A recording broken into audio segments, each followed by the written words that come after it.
Oh, this one seems to be baking your noodle a bit, so I thought rather than words and pictures, let's put it into an experiment to try and demonstrate your misunderstanding. So the idea is simple. We just take a one mass and we compress the spring one distance. This will be 1 unit of energy and we'll be launching one mass. That would then achieve a velocity and a height.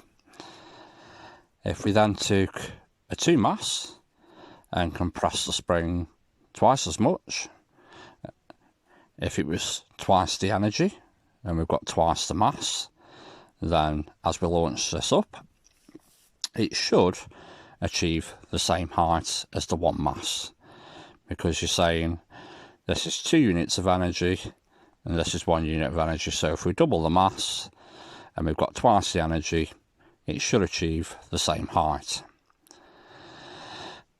This is 1 unit of force and this is 2 units of force.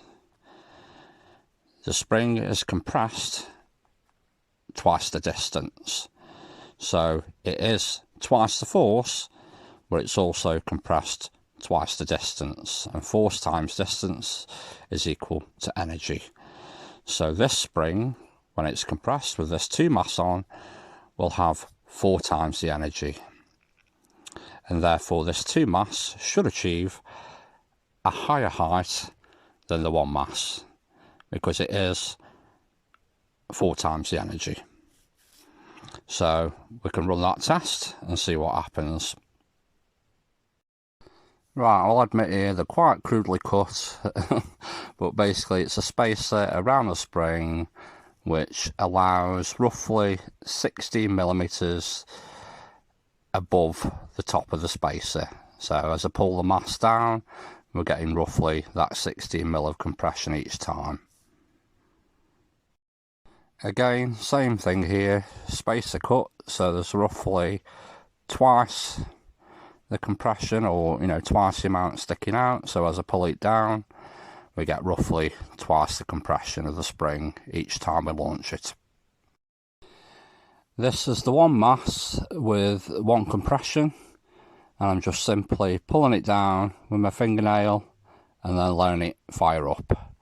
And it's roughly, when it reaching the height of the Pringles tin, the bottom of the mass roughly reaches the top of that. As you can see, you just keep doing it. It's pretty much the same every time. It's pretty uneventful, really. But yeah, the maximum height it reaches is the bottom of the mass reaching the top of the Pringles can as a marker. It's pretty rough. One mass at one compression, just again on my nail, just flicking it up, and you can see the bottom of the mass roughly reaching the height of the top of the tin. So that's the one mass at one compression. So this is a 2 mass at 2 compression, same as before, just pulling it down, and as you can see, it far exceeds the height of the 1 mass. Each time going well above where the 1 mass went to.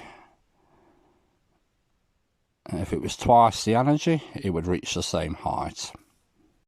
This is a 2 mass at 2 compression, same as before, just on the fingernail, letting it flick up.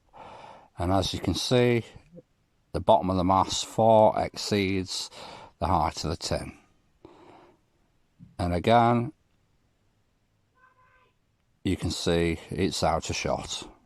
While it is quite a crude experiment, I think we can safely conclude that it's clearly not twice the energy.